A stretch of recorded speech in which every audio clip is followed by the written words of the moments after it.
nonprofit organization. We were founded 10 years ago, and our mission was to improve community resilience one building at a time. We use our building performance rating systems, educational programs such as the Resilience Advantage, and coalition building with key stakeholders to make our built environment, your buildings, your homes and businesses, more sustainable, prosperous, and resilient. So if you want to learn more about the resilience movement, I invite you to go to our website at usrc.org. Now, this series would not have been possible without the generous sponsorship of Optimum Seismic and Ali Sahabi, one of its founders in particular. He's been a great partner and friend in helping us produce this series and bringing together a lot of the experts that you've heard over the past 12 months.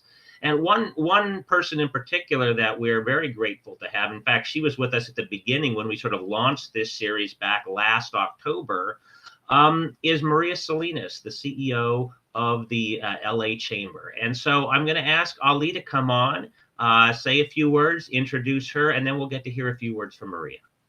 Ali? Very much, Evan. Thank you for the introduction. This is a very special moment.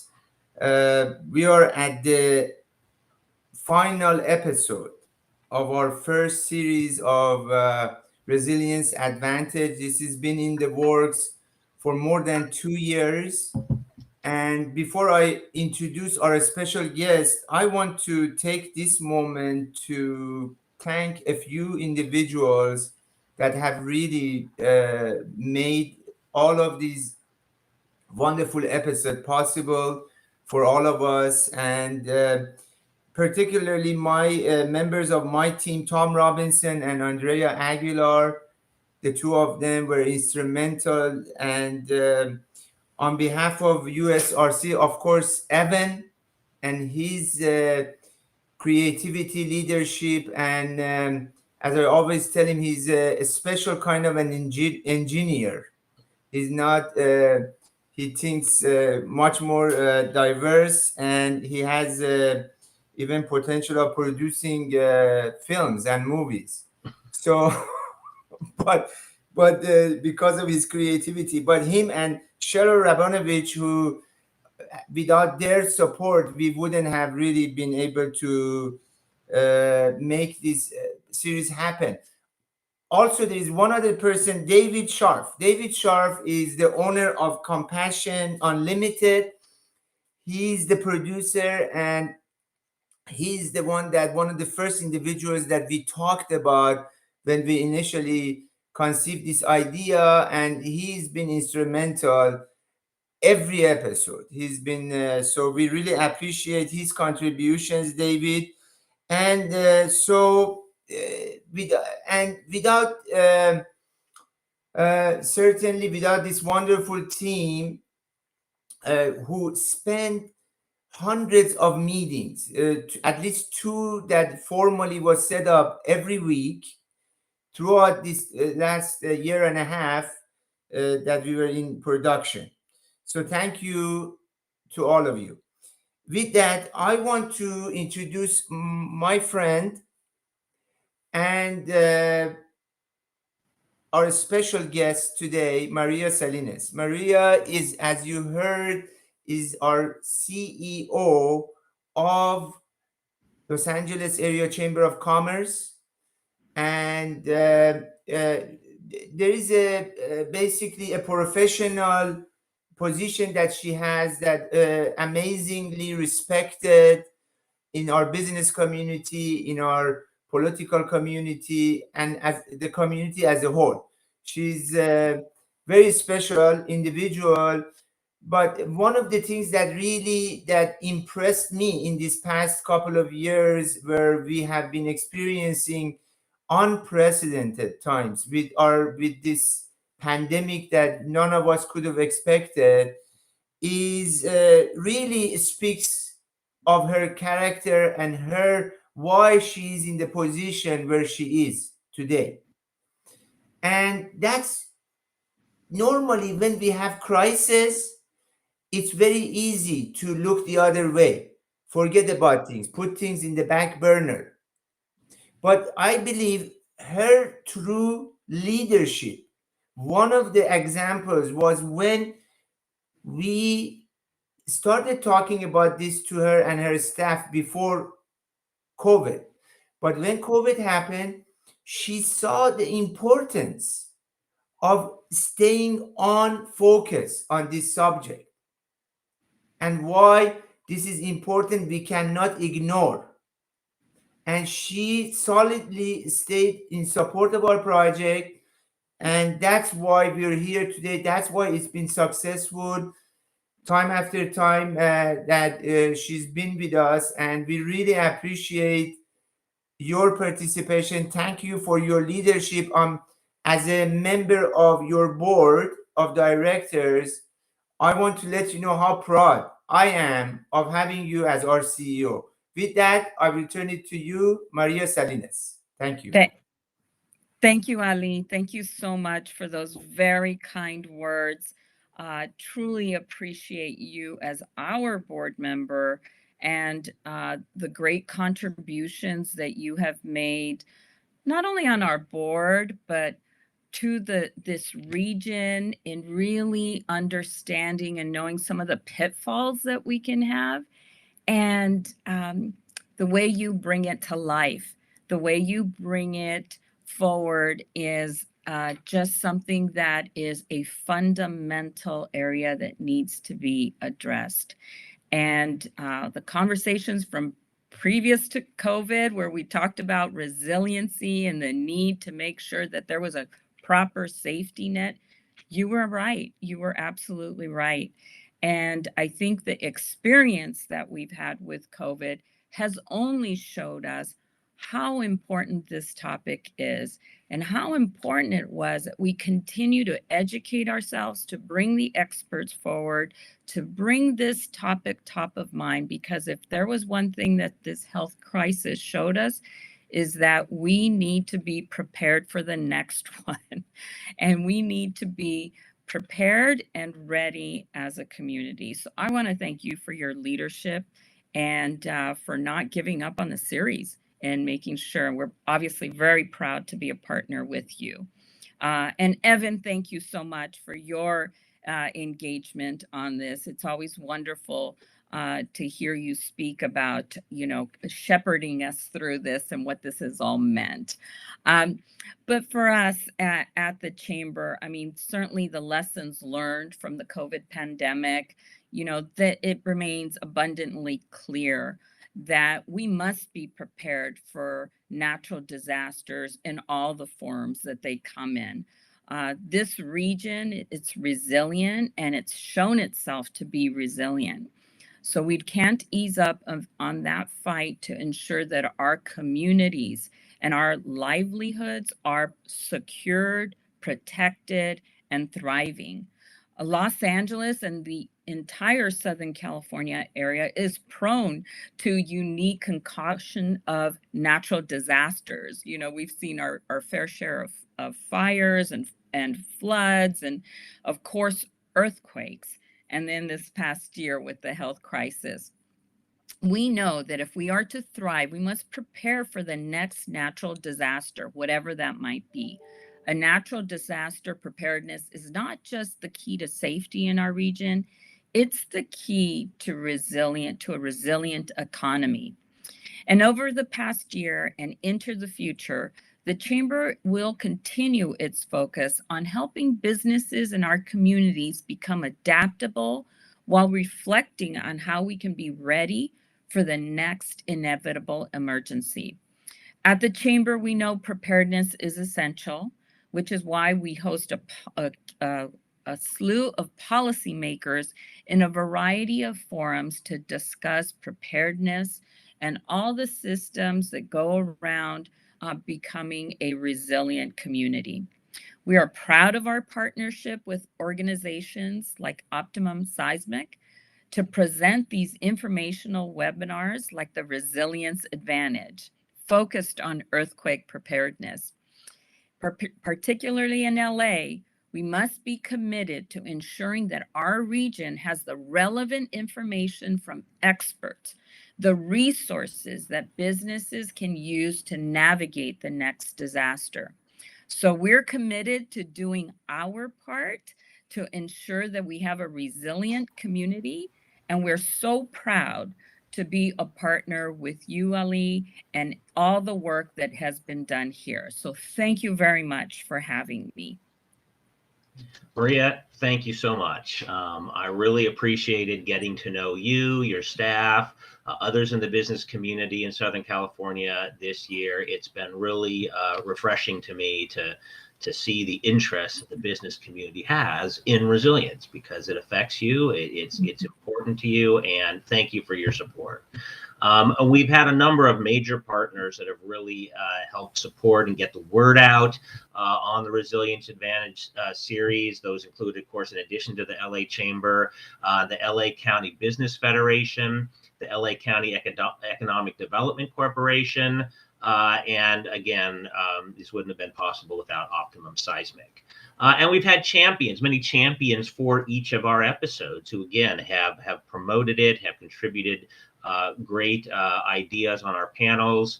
You can see the list of those organizations there. I want to thank them all for participating and really just adding a lot of depth to the Resilience Advantage. So with that, we're going to start, we're going to get ready to jump into our video. This recap episode, again, to revisit some of our sort of favorite themes from the past 12 months, looks how they combine, work together. We look at earthquake threats to our buildings, our communities, the people. We'll see how buildings and infrastructure can be made safer and more resilient to the destructive impacts of earthquakes. Overall, I think that you'll gain a better understanding through this episode of why resilience is good public policy, a good investment, good business for property owners, developers, and many other professionals wanting to protect their investments and our environment. As we start this video, again, I will echo what Ali said and thank David Scharf at Compassion Unlimited for his incredible work in making these videos happen and bringing them to reality. So with that, I hope you enjoy this recap episode, and we'll see you afterwards for our panel. Welcome to the final episode of our 12-part Resilience Advantage webinar series. I'm your host, Evan Reese.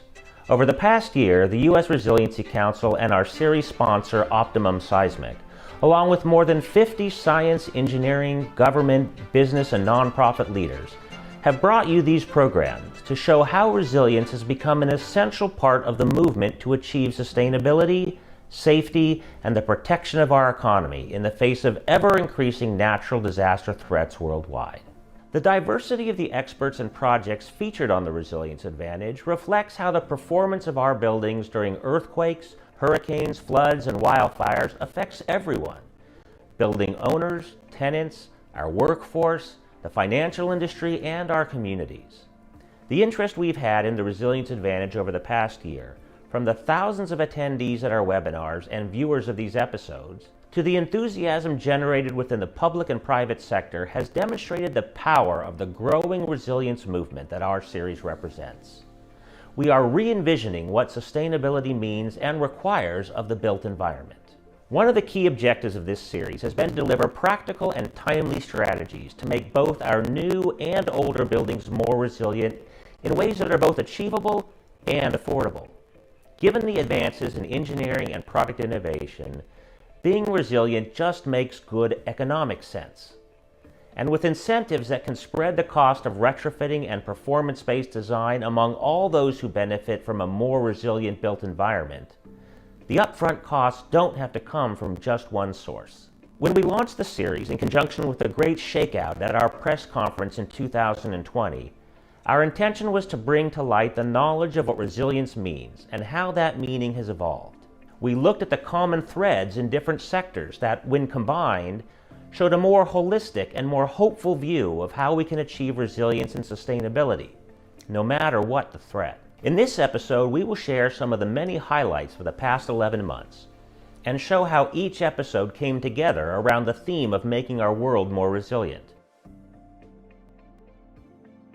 If there's one thing that 2020 and 2021 has taught our country and communities, It is that disasters often hit us without warning and can have catastrophic effects if we're not prepared.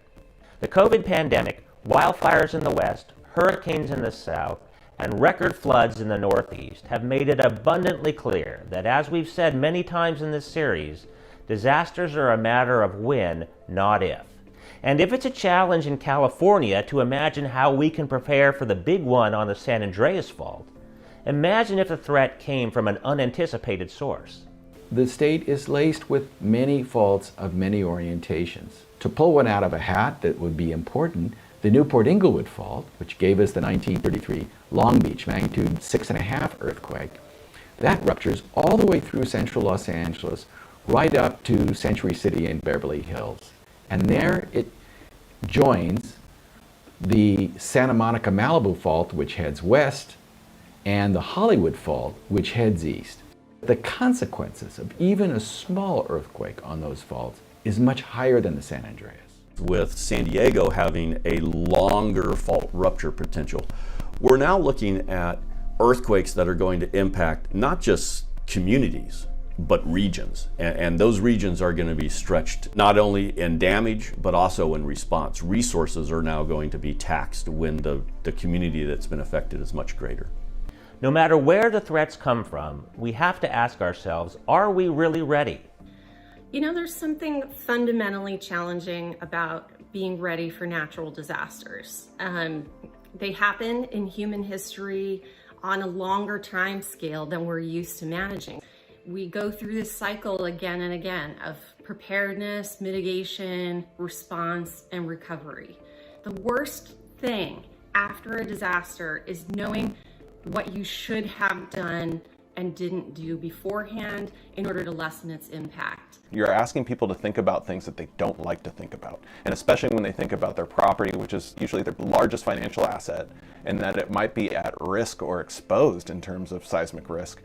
You start to see light bulbs go off, and I think that's really important because, you know, getting the public behind this, getting consensus around thought about seismic safety is huge. We've stressed throughout the Resilience Advantage that good governance at the local, state, and national levels and resilience investment by the private sector are essential if we are to ensure that natural peril events do not become disasters. We will not be able to respond to disasters but for governance, in other words, the collaboration of the various sectors coming together at various stages, pre and post disaster, to address the issue. Indeed, government actually has a substantial role in this orchestra of various actors coming together to govern. It's a sobering reality that these impacts of natural disasters are increasing in the United States and around the world as a function of both climate change and infrastructure growth in high hazard areas. There's no question that the impact on communities is no longer something that we can't focus on or only focus on in terms of relief. You know, maybe if it only happened truly once every 100 years, you wouldn't have to think so much about resilience. We've seen with disasters like Superstorm Sandy in 2012 and the twin Christchurch earthquakes in 2010 and 2011 that when hurricanes or earthquakes destroy tens of thousands of buildings, the debris generated contributes enormously to negative environmental impacts by releasing toxic chemicals into the environment and causing the need to replace and rebuild potentially millions of tons of destroyed materials. Thus, resilience and green design are not separate, but rather complementary halves of the sustainability equation.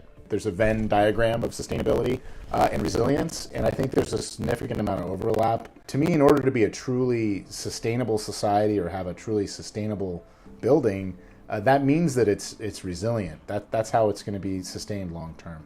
The good news is that professional architects and engineers are incorporating resilience into their designs as an integral component of their sustainability practices. We're seeing that a focus on resiliency is really complementary to what we're already doing with LEED, and it's also becoming prevalent in how our clients are looking at their projects, how they design spaces to connect with their people, to support their people, be able to operate their businesses, and be able to respond in case there is some type of a catastrophic event.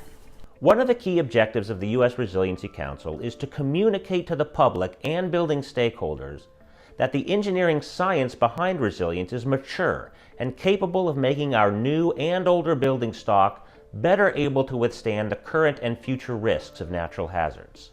Over the last about 20 years, we've gone from being able to design buildings for safety objectives to being able to evaluate buildings looking at damage and looking at damage to individual components in the building, and doing that in a very complete way so that engineers can design to limit that damage and to get buildings to be functional more quickly after an earthquake. We've discussed with nationally renowned structural engineering experts and researchers how older structures, including unreinforced masonry buildings, non-ductile concrete and steel structures, tilt-up construction, and soft-story wood frame buildings, have been shown to be particularly vulnerable to the effects of earthquakes, potentially putting millions of lives and billions of dollars at risk. By testing the performance of these buildings using shake tables and computer simulations, we found ways to preserve and mitigate these buildings rather than replace them. We learned about companies that have created innovative products that protect buildings from the devastating effects of earthquakes, demonstrating that high technology isn't limited to phones and cars, but can be employed on a building scale. The USRC's mission is to develop rating systems that measure and communicate building performance and natural hazards, including earthquakes, hurricanes, flood, and wildfire. Rating systems are extremely important. They convey to the public what these buildings actually do in a natural disaster. So knowing that the U.S. Resiliency Council is actively looking at buildings and putting placards on there, so when you walk in, you know that this building is safe. It's very similar to the same public information that we did when we started seeing green buildings, and you'd see a LEED silver or a LEED gold placard, and you thought, oh, they thought about sustainability as you walk in that door. In the same way that the LEED rating system has had a tremendous impact on the market for green design around the world, rating systems that measure resilience will drive both the private and public sectors towards true sustainable design. Public policy research shows that rating systems, they can powerfully influence market behavior, not just by giving people more and better information when they make decisions, but in a way that's less coercive, not necessarily passing a law and telling people what they have to do. People start wanting to build, serve, produce differently because they know they're going to be rewarded for offering that better product, because the fact that it's a better product is easily visible to the consumer. One of the biggest misconceptions that we've tried to dispel through the Resilience Advantage is that code compliance is synonymous with resilience. Going back to this theme of our building codes and the focus on safety, if we don't focus on usability or repairability, that could be a potential scenario, meaning you have a major earthquake in an urban center like Los Angeles, where we don't expect the number of fatalities to be very high, but you could foresee a situation where some percentage of the population are not able to reoccupy their homes after the earthquake. As we saw over the course of the Resilience Advantage, both private and public sector owners are recognizing that it's not enough just to ensure that new projects meet the minimum safety requirements of building codes. When it comes to essential services necessary for a business or government agency, the ability to remain operational can be critical. And it is vital that the entire project team comes together with that goal in mind.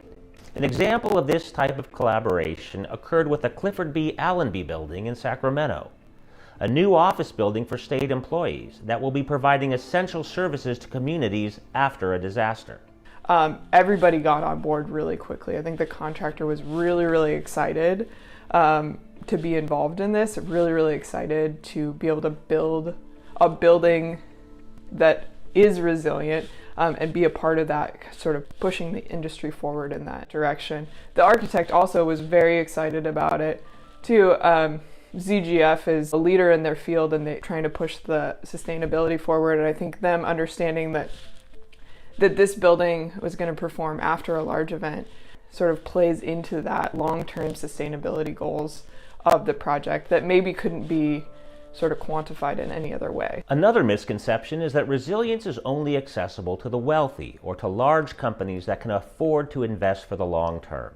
Casa Adelante, a 9-story, 100% affordable senior housing apartment building in San Francisco, dispels this myth. The project structural engineer was able to integrate new technologies into the design of the building, so that for an additional investment of less than 0.25% of the building's construction cost, this award-winning project will provide a home that is not only safe, but livable after even the largest events expected in the Bay Area. While some developers are recognizing the opportunities to design new buildings to be safe and functional after a major disaster, in any city like San Francisco or Los Angeles, 80 to 90% of the building stock was built before our modern codes were developed. Existing buildings are a huge part of this issue. In fact, I often think there's far too much focus on new buildings. 1% to 2% of our buildings are new on an annual basis. We tend to focus on that and focus on the code that addresses those and very little on the existing building stock. You know, from a sustainability standpoint, the highest and best use of an existing building is to find out how to use what's already there. One of the core messages behind the resilience advantage is that resilience is good business. We've talked about owners and developers seeing the direct financial benefits of preserving their assets and their businesses through mitigation and resilient design. Reducing liability should also be a major incentive for owners to reduce the risks that potentially vulnerable buildings are posing. Even though you didn't have to comply with a local ordinance, there was still the law of general negligence. You as a building owner, as a property owner, notwithstanding the fact the city had set compliant dates way into the future, as a building owner, property owner, you still owed a duty to people to make sure that you took necessary and reasonable steps to make the building safe. You couldn't just sit back and do nothing. You had to know your building, and you had to know what was necessary to do to bring it into a safe condition. That's why every owner of an older structure, like the 5 types we mentioned previously, should have their building evaluated by a structural engineer. My first advice would be don't talk to your lawyer. Talk to your engineer. Talk to your architect. Talk to someone who can tell you what the condition of the building is. Get to a structural engineer, to an architect, to an expert who can identify potentially dangerous conditions on the property and can identify what the remedies are for mitigating that possible problem. From large projects like the seismic retrofit of the UC Berkeley Memorial Stadium or the Anheuser-Busch factory in Northridge, to historic hotels in the heart of downtown Portland and the California Central Coast, to soft-story affordable apartment buildings in Los Angeles. The Resilience Advantage has highlighted the diversity of building owners that are making the choice to invest in resilience to protect their building occupants, their property values, and their businesses. One of those projects was the Society Hotel in Old Town Portland, Oregon. The 100-year-old historic, unreinforced masonry building was completely renovated and seismically retrofitted. The restoration of the hotel has not only made it safe, it has also revitalized the neighborhood in which it's located. It's a real catalyst project for the neighborhood, I believe, because as I mentioned earlier, there are many other buildings of its vintage in the neighborhood which have not been upgraded yet, and they would like to. And I think our project provides real guidance for a way that can be done. And after we completed our project, dozens of buildings transacted, sold, and some were renovated. And one right around the corner did a similar renovation, and we're very proud of that. And we'd love to see as many of the buildings in Old Town be preserved as possible. We never want to lose sight that our buildings serve a larger purpose to create communities and support the people that live and work in them. Throughout this series, we've always tried to tie the science and engineering of resilience back to how these tools make our communities safer and better able to withstand the inevitable occurrence of natural hazards, so that these events do not become disasters. And the way that we look at protecting communities is by trying to figure out how can we ensure that infrastructure and housing is in a better condition, that it is fortified, that it is braced and bolted, that there is infrastructure in the community that's flexible, reducing infrastructure exposure will equate to a safer community when there is an earthquake. Avoiding disaster and avoiding the trauma of disaster should be our primary focus in this nation. The avoided costs of a disaster should be a preeminent concern when we're considering investing in infrastructure and housing. Obviously, at the heart of it, we start to measure our performance not just in terms of safety, but in terms of how quickly we can return to function. So the concept of functional recovery is something we will adapt to. We're going to look at it from a community services perspective and say we need these sorts of services in this amount of time. Communities that are being successful in achieving resilience recognize that it takes everyone, both the public and private sectors, to embrace their role and contribute resources to the effort. So resilience is really a community effort. We as a city, I as a city, the mayor as a city, can't do it all alone. It really takes partnerships, and resilience really builds on itself. When businesses are able to continue, then they're able to continue to pay taxes to the city, which go towards police and fire and emergency services and fixing the roads. And it really is important when we think about long-term resilience to think about the economic consequences of earthquakes and how that's going to affect not only individuals and families, but how it's going to affect businesses and city and society in general. What I would say is many people need to really think bigger about the consequences of earthquake and vulnerable buildings. It's not just about losing the building. There is a cost that is attached to that, obviously. And the cost of paying for retrofit versus losing your building, losing your business, potentially having employees, customers, clients lose their lives, and the liability that's attached to that, that's something that could change someone's life for the rest of their life. We have highlighted cities such as San Francisco, Los Angeles, and Santa Monica, which have translated the understanding of their risk and the need to mitigate it into concrete policies and ordinances that have dramatically reduced the number of vulnerable properties in their communities. Santa Monica was successful in having their seismic retrofit program initiated and passed by the community and city council, mostly because of the recognition of seismic risks to the city and the greater need for continuity and resilience. It's recognized that each city could be on their own for several days, if not several weeks, and resiliency is the key. The USRC, as part of its mission, is working to demonstrate that it is not just mandatory ordinances that can motivate investments in resilience. Studies conducted by FEMA, the National Institute of Building Sciences, and the USRC itself have shown that resilience is pure and simple good for business. We've shown affordable housing projects in downtown San Francisco can be built for higher seismic performance for zero increase in construction cost.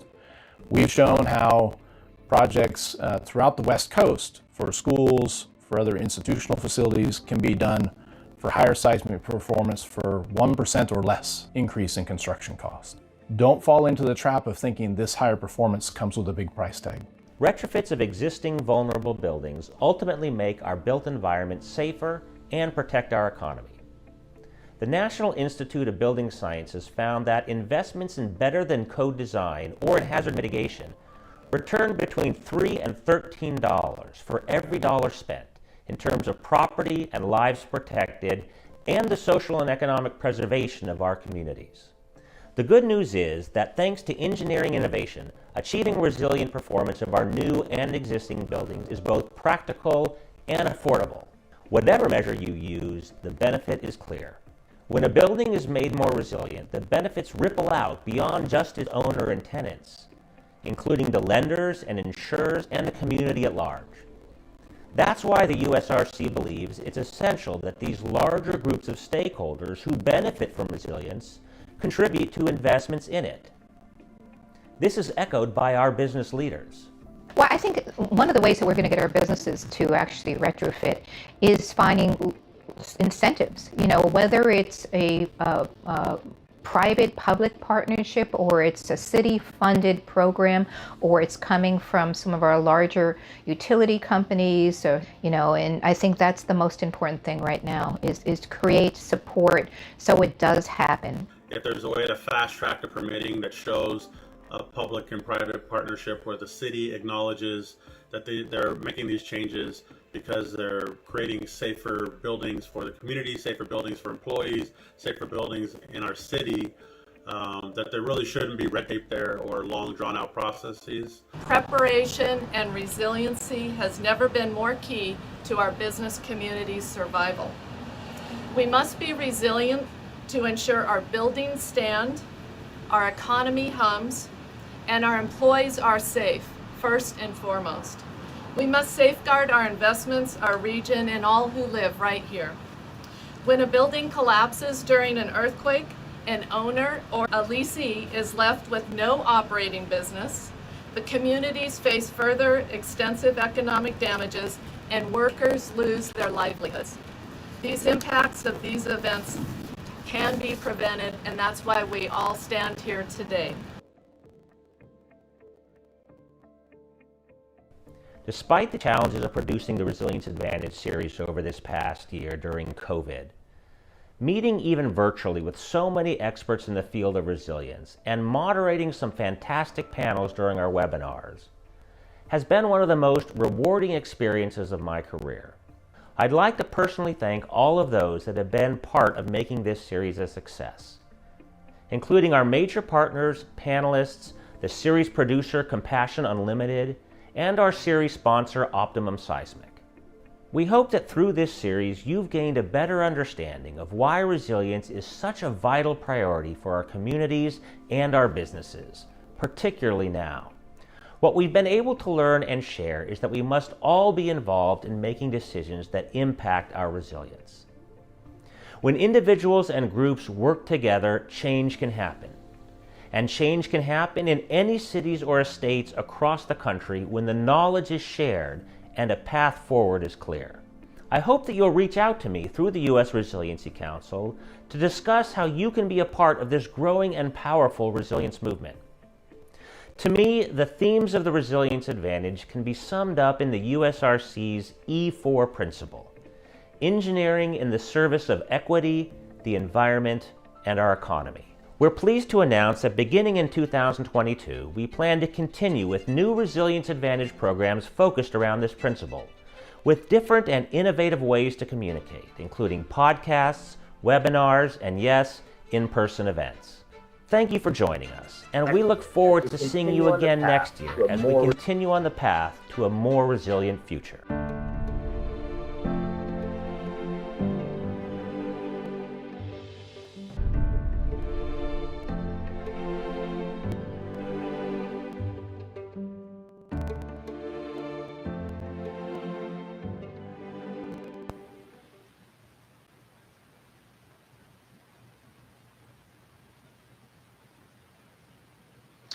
Well, thank you. I hope you enjoyed that episode. It was wonderful for us to produce, just remembering all of the great interviews that we had and we did with folks around the country. So I hope you got as much out of it as we did in producing it. And I want to thank in particular our champion for this episode. They've been a champion of a number of our episodes, BizFed, the Los Angeles County Business Federation. In fact, they were really the first organization to join Optimum Seismic and the USRC in presenting this series when it began a year ago. And Tracy Hernandez, the CEO, the founding CEO of BizFed, has just been a super supporter of ours. Chris Wilson is here with us today representing BizFed. He is a public policy manager, and he's responsible for issues such as housing and land use. Certainly, we've talked a lot about those over the last 12 months. Also, transportation and trade. Prior to joining BizFed, he worked for 3 assemblymen in the California State Legislature over a period of 12 years. He's a graduate of the University of Phoenix, and he serves on the Planning Commission of the City of Signal Hill, and also on the LA Metro's Community Advisory Council. So, Chris, thanks for coming in today. Thank you on behalf of the USRC and Optimum Seismic for all the support that BizFed has given us over the past 12 months. So I just want to, ask a few questions of you as a representative of the business community. The first is sort of the obvious one. Why is resilience so essential, so important to the business community when it comes to earthquakes and other natural disasters? Well, first of all, thank you, Evan, and thanks to all the partners for having me. This is a very good question, but it's not a difficult answer to understand.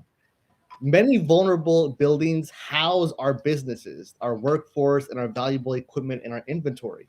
Think of it as, California houses our assets, and our assets are in these buildings, whether it's our workforce, our labor force, or equipment.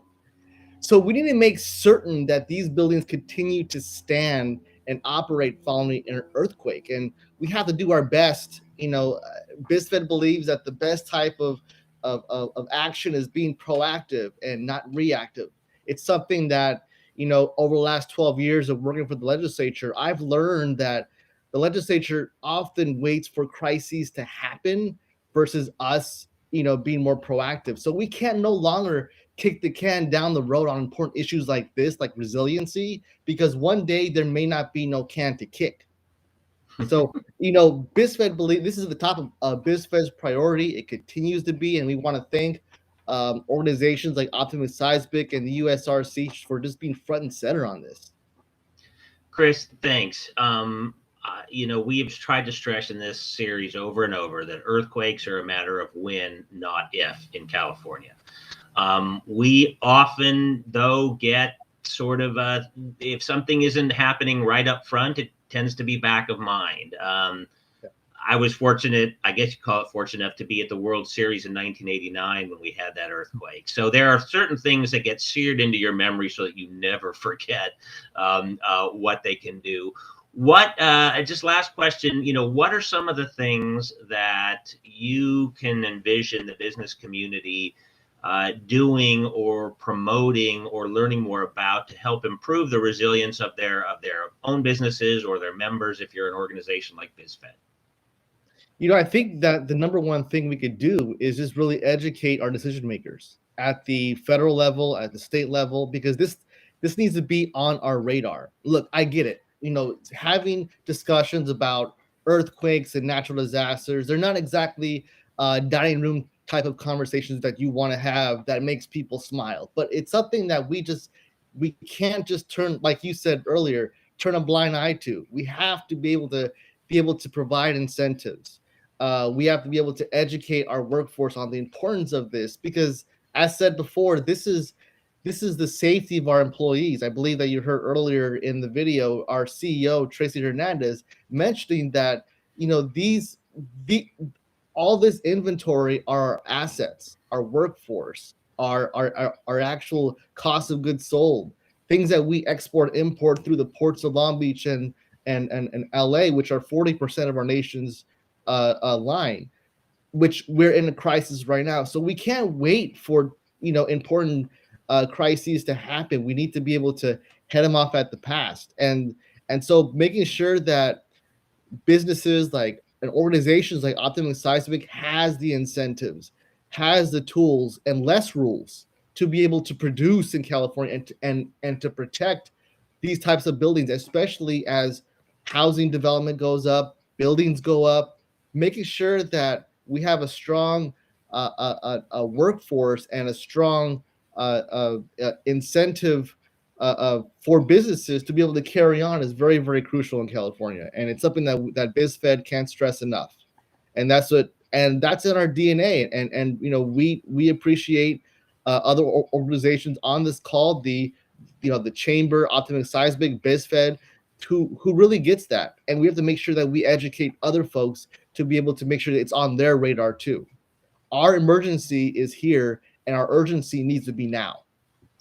Chris, thank you. I really appreciate that perspective, and I really appreciate that perspective coming from the business community. So I'm excited about 2022 and the work that I know that we'll be collaborating on with a number of business organizations as well on making sure resilience is incentivized and happens. So thank you, Chris. And again, thank you to BizFed. Give our best to Tracy as well. So now we're going to turn to our panel, and we're excited to have on our panel 3 of the folks that you just saw on the video. And we're really welcoming them back to our panel.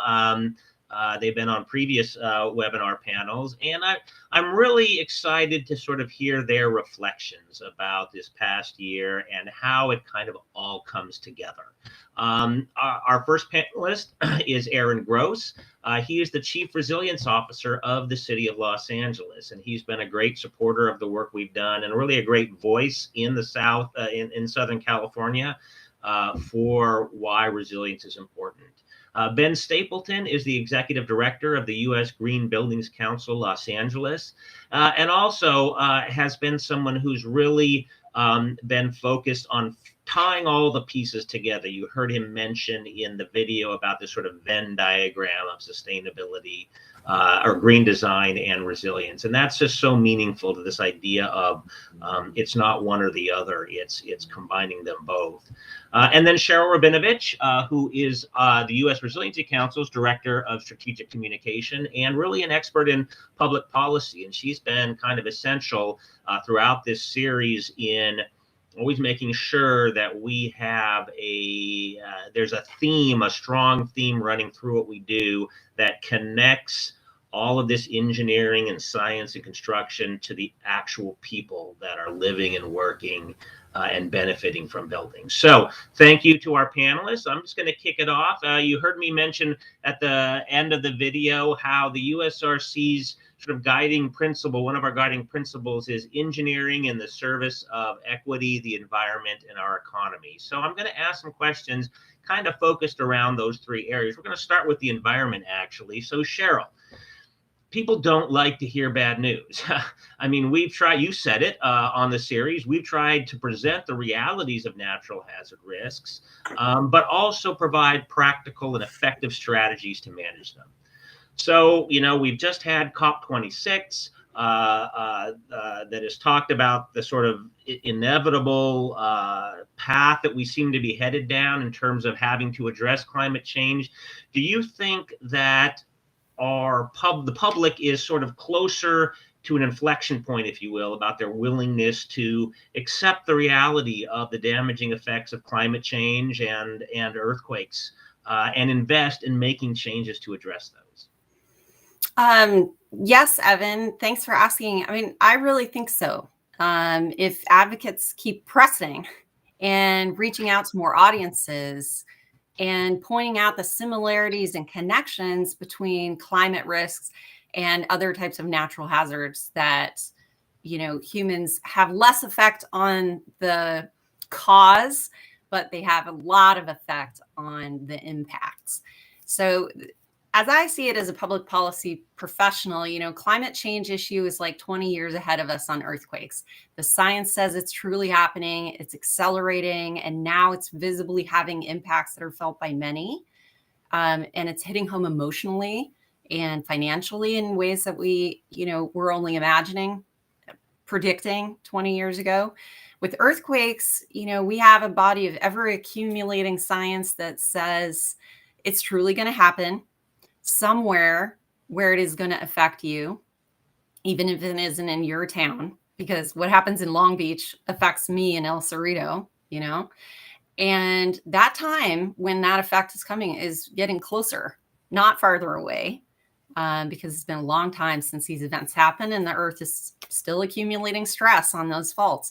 So we have to point out there are benefits to mitigation that can be reaped now, which will also lessen impacts felt by many later, and just keep hammering in on the personal value proposition to the people who are in positions to take important actions.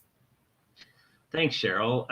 Ben Stapleton, I listened in here and there to the COP26, you know, video feeds, and one of the messages that was really coming out of that, which was sort of new for this current edition of this summit, is that we have to start rebalancing our focus on adaptation to a changing environment, as much as trying to avoid causing those changes to the environment. That is, while we still work hard to lessen the impacts we have on the environment, there is an understanding that the environment is going to have an impact on us. So I just thought your thoughts from sort of the design community and the USGBC LA about how we're having to rethink our strategies or add mitigation and adaptation to those strategies. No, it's a great question, and look, I'd love to think that we're going to head off the impacts of climate change, and the reality is that human beings don't change habits very quickly. We're still seeing now increases in our emissions on an annual basis, and so we do need to prepare our buildings, prepare our communities to not only be able to reduce the amount of emissions we're going to generate in the future, but also make sure we're going to be more resilient in the face of what are going to be climate changes. We're seeing that now, whether from increased risk of fire here in California, water scarcity is going to become increasingly an issue in the years to come, and then higher numbers of heat days. So that definitely impacts, how we design our buildings and our facilities, and really necessitates that, using a lot of the fundamentals of green building design becomes the basis in how we approach design overall. We need to create buildings, we need to create infrastructure that's really more holistic in how it approaches solutions to begin with. That means engaging with stakeholders from the very beginning. That means doing modeling and looking at, what if we do have 10 to 20 more days over 100 degrees in a community than we have now, 30 years from now? How are we dealing with issues around, rising sea levels in our coastal communities? So it definitely has to be a part of how we approach this. I think it's becoming more commonplace and more standard. Really from it all starts at the beginning of the day with the developers, the owners, the financiers. They need to be modeling in these impacts more into the buildings that they have. And we need to realize that, the assumptions that we may have had around risk for some of these buildings are very far off. The assumptions we may have had for useful life for building systems are probably, those systems are not going to last as long. And so owners and managers need to take note. People who are smart when they're looking at investing need to take note and think about this as they're looking at these assets in the future. Yeah, thanks, Ben. That's, the U.S. Resiliency Council has been talking with banks and insurance companies, and there's this recognition that, wow, we have to start incorporating resilience specifically into our lending practices, our insurance practices, and of course, as you said, design professionals, architects, and engineers into their design practices. Aaron Gross, you have, I bet, had just a crazy 18 months. We all see the impacts of COVID and the pandemic sort of on our personal level. You have the added burden of seeing it on a citywide level and seeing how just the way cities functions has changed dramatically over the past 18 months, and in the future, how they're going to change in terms of work versus residential and reconfiguring spaces to fit the changes in the work environment. And all of that you've seen without a catastrophic earthquake affecting LA. So what I wanted to ask you was, what is the experience of COVID? How has it helped city planners, emergency managers, resilience officers like yourself to really think about the kinds of radical shifts that are going to be necessary to be better prepared for natural disasters like earthquakes or climate change? Thank you. Thank you for the question. I think on a couple of levels, COVID has presented disasters in a different way than we're used to. To be honest, I think pandemics are probably one of the hardest challenges to prepare for. But one of the things that we've seen with this pandemic is that it affected everybody. And earthquakes tend to be local, specific areas, obviously floods, specific areas. But the pandemic wasn't just citywide, wasn't just statewide, it was worldwide. And so much like in the video, somebody commented about the worst time to prepare is right after something happens, but at the same time, that's when people are paying attention. And so the pandemic has really provided us with an opportunity to talk to folks about resilience, about sustainability, about efficiency in a way that specific, more targeted challenges don't. And so that's something that has been, as I look for silver linings in this, this horrible situation the world is confronted with, and there's a higher awareness. The other thing that the pandemic has presented is an awareness of the cascading challenges that come along with any shock or stress. It's not just that there was a pandemic. It's that schools were closed and businesses were closed and people couldn't pay rent, and kids, parents had to do with their children. And these same things happen in any shock or stress. And that's something that I think people are much more aware of. And so I think what's coming out of the pandemic from a city perspective is that there is more understanding that we need to incorporate resilience into everything that we do, that it's not a one-off and it's not an add-on. It needs to be incorporated into things we do, in the community meetings, into long-term city development plans, into all our water systems, our infrastructure. And that I think is unfortunate that we're learning this lesson in this way, but hopefully will highlight one of the kind of tenets of resilience, which is learning from what happens to us and building back stronger when we are coming out of the shock or stress that presented itself. So I hope that's what we have learned. I see that's what we've learned, and I hope that continues.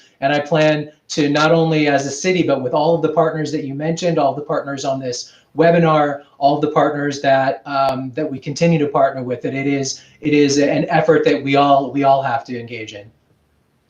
Yeah, thanks, Aaron. It is, it's a source of hope for me to see, how a big and complicated city like Los Angeles can nevertheless take important steps and be a leader when it comes to resilience. Well, you mentioned Build Back Stronger, or Build Back Better, I'll say, and that's a good segue into sort of the next topic on our economy. I think one of the pieces of very good news that has come out over the past week is the signing of the historic infrastructure bill on Monday. The country is about to make $1 trillion+ investment in repairing and retrofitting our nation's bridges, roads, utilities. So I wanted to just kind of throw this out to everyone and get your thoughts about, how do you think the infrastructure bill, the Build Back Better bill, how do you think, what kind of impact do you think they might have on the public and private sector also being willing to invest in restoring our building stock, the infrastructure in which we live and work, in addition to, say, our bridges and roads? So I just want to throw that out if anybody wants to comment. I'm happy to maybe start off the conversation. I'm sure everyone has something to add, but I think this is a really pivotal moment for us, just to have this focus through this plan on, how we're going to spend this kind of money. How can we leverage some of this public funding through other kinds of financing, private financing or others, to invest in our buildings that need it? I mean, we talk a lot about new buildings, but the reality is, 98% of our buildings are the buildings we already have today. And we really need to look at how we're going to not just, weatherize these buildings and improve their efficiency, but address the resilience in those buildings. And the two should be done together. It makes sense from a financing perspective. It makes sense from a cost effectiveness perspective. So I think the conversation needs to really go to now, okay, we've got a commitment on public funding. We have this moment. How do we leverage that from a private financing standpoint? How do we really approach our existing buildings in a holistic manner, so that when we're looking at a retrofit that is looking at, the seismic issues, that's looking at the building envelope, all those sorts of things, while looking at the efficiency, the lighting, renewables, and all that goes into that. So it needs to really be a holistic approach. And, sorry. I would say I would also say one of the things that we've seen with this pandemic, and that we know from any shock or stress, but we've seen dramatically during COVID, is that any shock or stress disproportionately affects communities that are more vulnerable. And so my hope with the influx of funding coming from the state and from the federal government is that we will be able to focus a tremendous amount of that money on communities that are most vulnerable. Not only because it's the right thing to do, but because it's a more efficient way to protect our economy and our people and our property lives, to focus on areas that are more dense or have older building stock or are going to have more heat days. And that, I think, is a way to hopefully be more efficient with the money that's coming in, but also be able to provide resilience for those in most need. I would say, in addition to that, there are so many different ways to become more resilient. Some are more expensive and some are less expensive. And I think it's important that we create an awareness and we create the opportunities for people to be able to take advantage of this money and create ways to create or provide as many resources as possible to become more resilient, whether it be retrofitting or whether it be communities getting together or whether it be emergency plans or whether it be making buildings more efficient. There is such a range in price tags for all of these things, and we should be able to provide a menu of opportunities to be more resilient to all of our communities. Cheryl, did you want to add anything? Yeah, my first thought as both a taxpayer and a public policy expert is it would be a serious mistake, a tragic missed opportunity to make these new infrastructure investments without making those investments resilient to hazards as well. A single event, could wipe out decades of progress in terms of green construction we've done in the past and are planning to do. We could lose so much of that new value that we're creating if we don't also consider the resilience in there. I'm going to double down on Erin's comment that our programs need to be more targeted to make risk reduction investments more equitable. And that's going to take disproportionate, over proportionate compensatory effort and resources and genuine involvement of those populations in planning and implementing those programs. It's really important. It's not only the ethical, humane, the right thing to do. It's also the biggest bang for the buck in terms of reducing future suffering and need for disaster relief. So it's right on so many levels. I think the country is more ready right now to see that. And I just, want to make sure that we continue pressure on state and federal implementers of this bill to really hold that tight. Just some quick thoughts. A lot of programs that are already available, we just need to make them a little bit bigger. Like in California, special loan and incentive programs for energy efficiency and solar, seismic projects are also eligible. So just taking other programs that are working and kind of widening the envelope a little, as Erin said, make them a little bit more comprehensive. You don't have to reinvent the wheel. You just kind of expand the overall budget, expand the project sizes or the types of projects that are eligible. We have some great programs for individual homeowners in California around earthquakes. The Brace and Bolt program from the California Earthquake Authority, for instance. But, what about the neighborhoods and the special districts? Or maybe let's structure the program, add a component in the program that's targeted at nonprofits and small businesses that deliver a lot of the services that we know that we are all dependent on now. So that the incentives go not just to sophisticated big players. Remember the PPP loans. Who gets the new incentive can be really stacked. So those are some of the factors that I hope we're going to be pressing public leaders to include. Well, thanks all three of you. That's a great discussion. I'm gonna have some questions specifically around the equity side in a minute. But this is some really good, valuable information on just why this is important from a purely economic standpoint, why this all benefits, these things benefit all of us. No building is an island, if I'm going to copy a phrase. And that's what we see, that buildings are where things happen, where people live, where lives intersect. And so it contributes to the well-being of the entire community. Ben, over the course of the Resilience Advantage, we've shown lots of examples of new construction that's been built resiliently, and also existing buildings that have been seismically retrofitted. And we've showcased ways that are affordable. And we're also designed not just to protect the lives of the occupants, but the property and the businesses of the owners.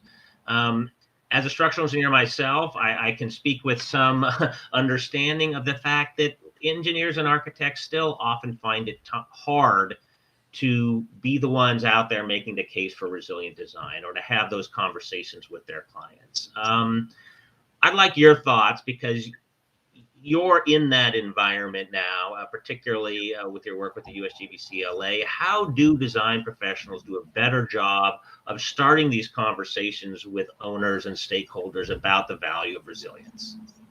No, it's a great question, and I think oftentimes what sort of hurt our movement, both in the green building world and in the resilience world, is that we don't talk about the money enough.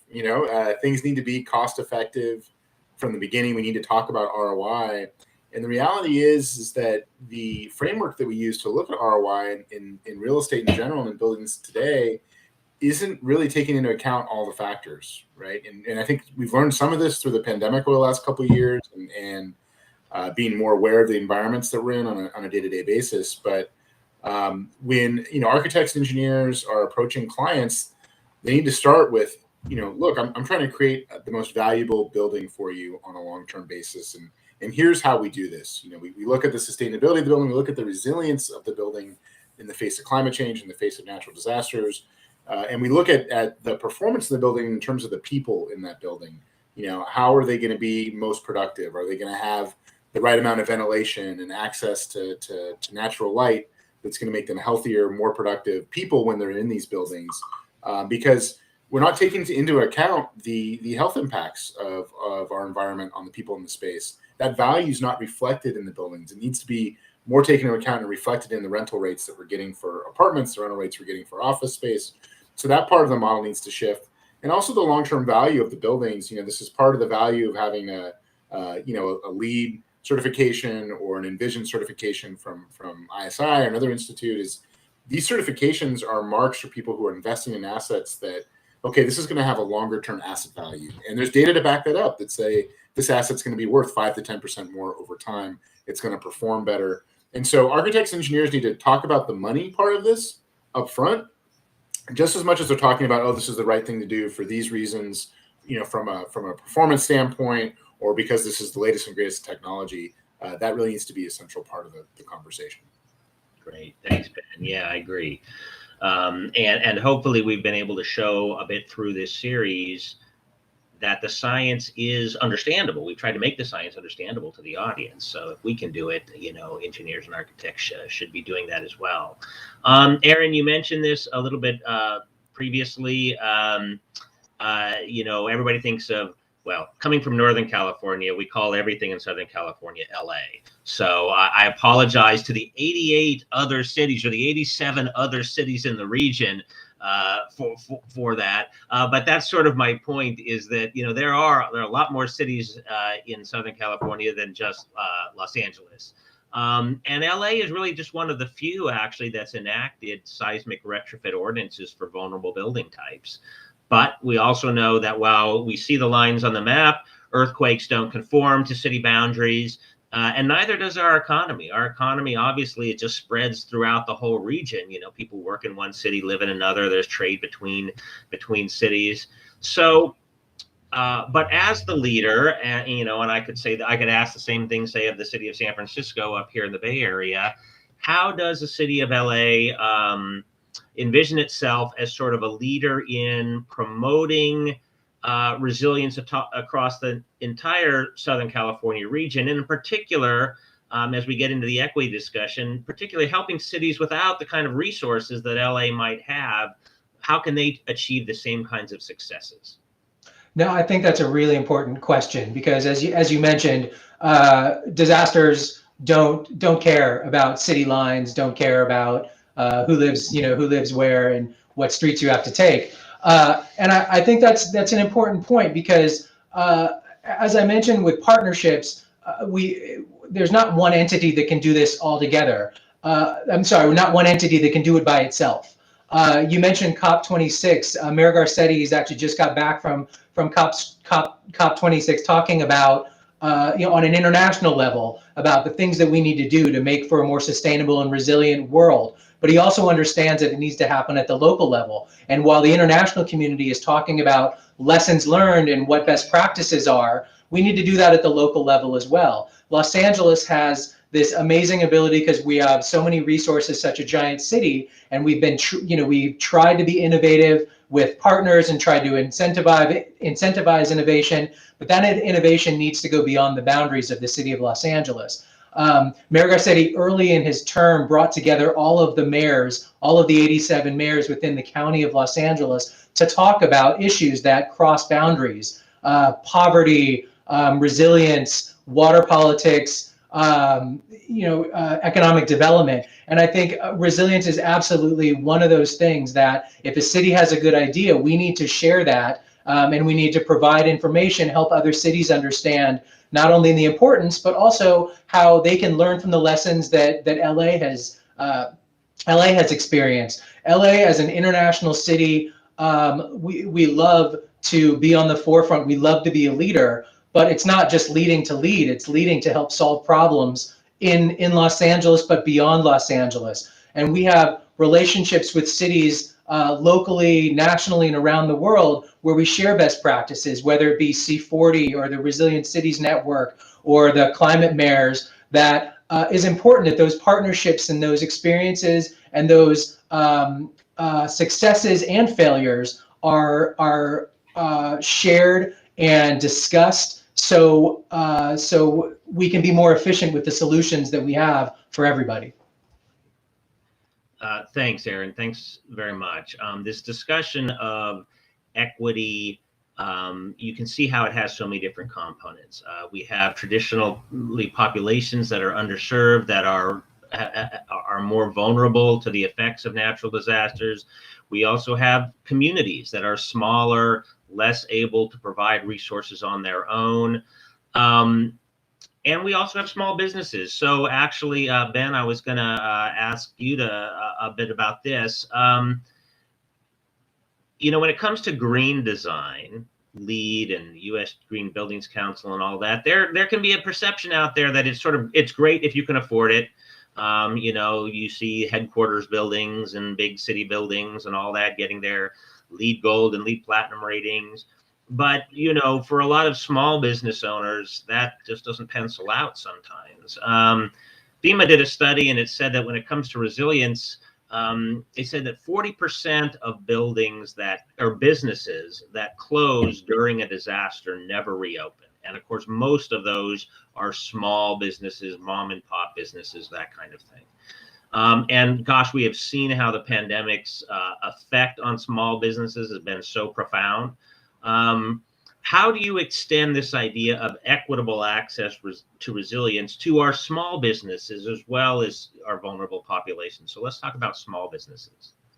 No, it's an excellent question, Evan. And look, as we continue to see the increasing impacts of climate change, we're starting to create even more of a two-class society, where those who have the resources to deal with those impacts and have access to those resources are going to be better prepared, and those that don't are going to be more impacted. And again, we sort of are at this profound moment right now with this federal investment, with the awareness we're at of what's happening in the world, where we can hopefully shift some of that. And so, to your point about whether it's a LEED certification or a WELL certification or others, I do think a big part of the challenge is access and cost for those.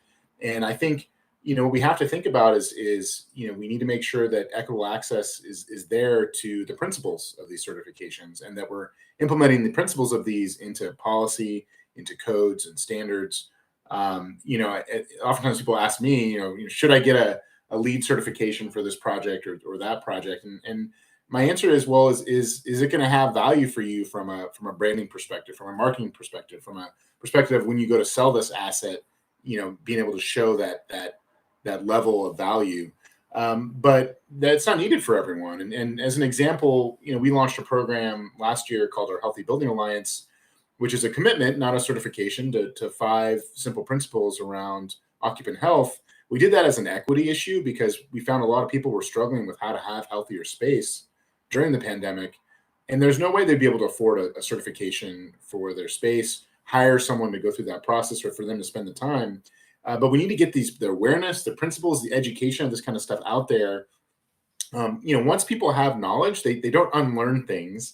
And so we need to make sure that that's accessible for folks and is simplified when it comes to resilience measures. And again, keep taking into account, some things that we're most at risk for here in California. But we also need to make sure that we're rolling some of that stuff out through policy, codes, and standards, and providing access to financing. I think Cheryl mentioned earlier, there's great programs that are out there that currently, address other issues, whether it's financing renewable energy or energy efficiency retrofits. A lot of those are available and open to seismic retrofits and other things like that.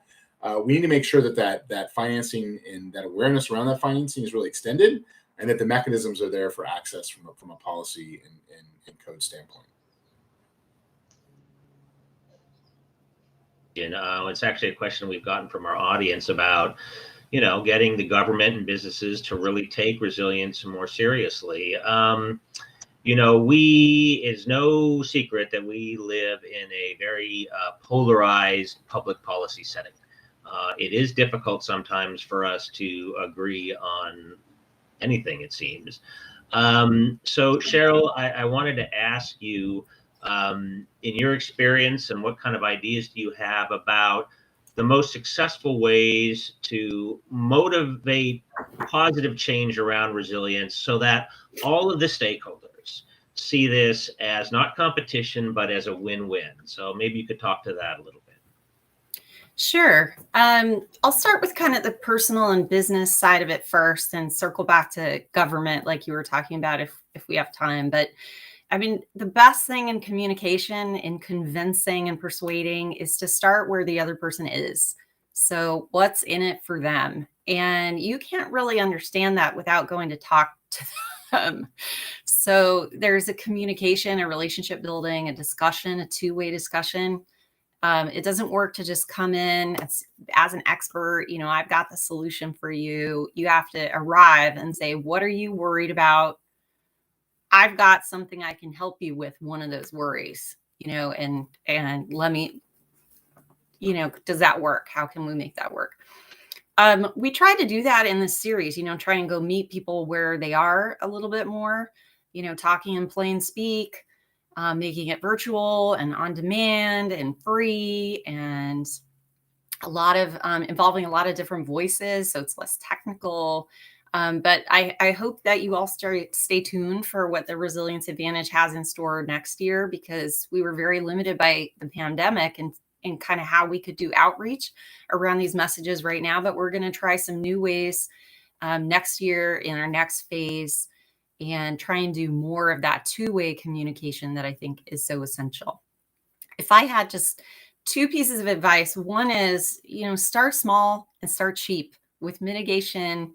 There are a lot of very modest, low time, low cost, high yield things that you can do, especially starting with the preparedness part. That's often a really good gateway for people to feel empowered right away, see results right away. So we don't really have time to go into those examples, but let me frame it this way. When you're thinking about any big moves for the future, spend a few minutes thinking and ask yourself a few questions or others about how natural hazard risk might affect your project or your plans, and what can you do about it. So not out of fear. This ties into what Ben was just saying, not out of fear, but because you're looking for opportunities. For the engineer or the architect, what can looking at resilience help you do for your client to help you win that bid? to deliver more value for them. For an owner, you know, a retrofit usually makes financial sense when you're doing other kinds of upgrades and renovations, or sometimes when you're selling a property.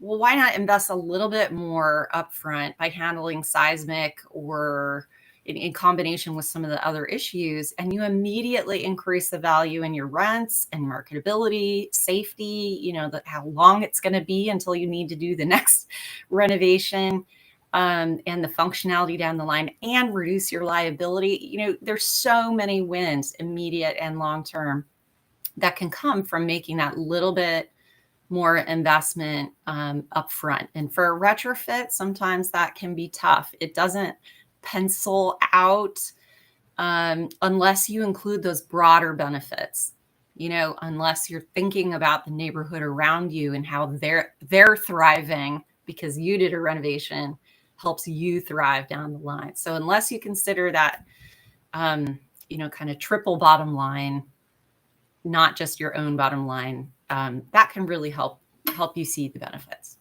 Thanks, Cheryl. Yeah, I want to just reiterate this as we you know, near the end of the webinar. We've had a couple questions about affordability and practicality of resilience for old and new buildings. We've shown a number of examples in the Resilience Advantage of when good engineering pays for a lot of that extra cost, and you can take a building that might be minimally code compliant to one that's resilient for no extra cost or less than 1% of the building cost. So in that sense, it's very practical when you think about the ability to protect your asset and your business. And even when it comes to retrofitting buildings, what's clear is that retrofit is not resilience is not an on-off switch. You either have it all or you have none of it. You can improve buildings, and we see that happening all the time. I mean, all we have to do is sort of look at the soft story retrofit programs that have been going on in places like San Francisco and Los Angeles and other cities in Southern California. And we see that the cost to seismically retrofit a soft story apartment building might only be $5,000 per unit. And when you think about the amount of risk that reduces, both for life safety issues and, of course, for damage to the property, those are the kinds of investments, especially if, as Ben and Cheryl have been saying, we can get investments from others that benefit, incentives like banks, like lenders, like cities. It really makes that cost relatively small. And there are a lot of other types of vulnerable buildings as well that can be made safer, made better at a reasonable cost. And Cheryl mentioned liability. You know, it's something that we have mentioned a couple times in the Resilience Advantage. You saw Madison Spock in this latest episode. The question from the audience was, how does negligence relate to earthquake liability? Well, the way Madison describes it is negligence is not just about knowing, it's about whether you should have known. So it's never enough to say, well, I didn't know my building was a risk. The question that a jury and a lawyer will ask is, well, should you have known? And if there's one thing we all know in California, and we didn't need the Resilience Advantage to present it, but we certainly highlighted it, it's that we face earthquake risks. There is simply no doubt, and you can't be a building owner in California and say, "Wow, earthquakes! What do you know about that?" So this idea that you could know and should find out about your building is what really opens building owners to that kind of liability. And the way Cheryl described it, I really liked it, is that you can take steps, small, incremental, but positive forward steps to reduce your risk and your liability. And those kinds of things work. Those kinds of things have show that you aren't being negligent, show that you are trying to make your building better. So what we hope that we've described here is that resilience is everybody's issue. It benefits us all, and the lack of it hurts us all. There are solutions to be found. There are solutions in front of us right now that architects and engineers and contractors are implementing in buildings that are making buildings safer, more resilient, affordably. And that it is everybody's responsibility to contribute to to resilience, not only for the protection of our environment and our economy, but also for the equity of the region in which we live. So with that, I am just so grateful to have had this panel on, because I know this panel has been sort of with this series for the entire year. And so I appreciate your thoughts. I appreciate the thoughts of the attendees and asking these great questions. On a personal note, I just want to say that while this has certainly been a challenging year for everybody, it has been really a very rewarding one. The number of people that we've gotten to meet, I think we've done over 50 interviews, and you'll see some podcasts come out of these interviews, these many interviews next year. It's just been very rewarding to see how everybody gets it. They get that we need to be more resilient and that it benefits everybody. So I've learned a lot. I hope that you as attendees and the other panelists and all those who have been participating in the interviews have learned a lot as well as our champions and sponsors. With that, I really want to ask Ali Sahabi to come back into the conversation. Again, you see him for a couple minutes on these webinars, but that doesn't begin to tell the story of how involved he has been in the work of making the Resilience Advantage happen and making sure everybody knows about it and making sure that, we are gathering leaders together in a way that is working forward towards a common purpose. So Ali, if you're on, I'd just like to get your thoughts about what this last year's meant to you and what you see for the future. Thank you so much, Evan. It's really, truly been an honor for me. I'm so proud of what we have accomplished together. You and I, this came out of a very simple conversation more than 2 years ago, the whole webinar series in Culver City, a conversation we had with Colin Diaz of Culver City Chamber of Commerce. And here we are. We're at the end of the first end of the first series. And I really feel that we have made an impact. I hope all of you that are watching us feel the same. I really, really appreciate our major partners, LA BizFed, LA Area Chamber of Commerce, and LA EDC, to have been with us from the very beginning. And I truly appreciate these wonderful speakers that have joined us. And if we look at the list, they are truly the best of the best. Look at our Ben Stapleton with our U.S. Green Building Council, one of the largest chapters in the United States, representing some of the best in the field, some of the most active in the field. Look at Aaron Gross being our Chief Resiliency Officer of the largest city in the state of California.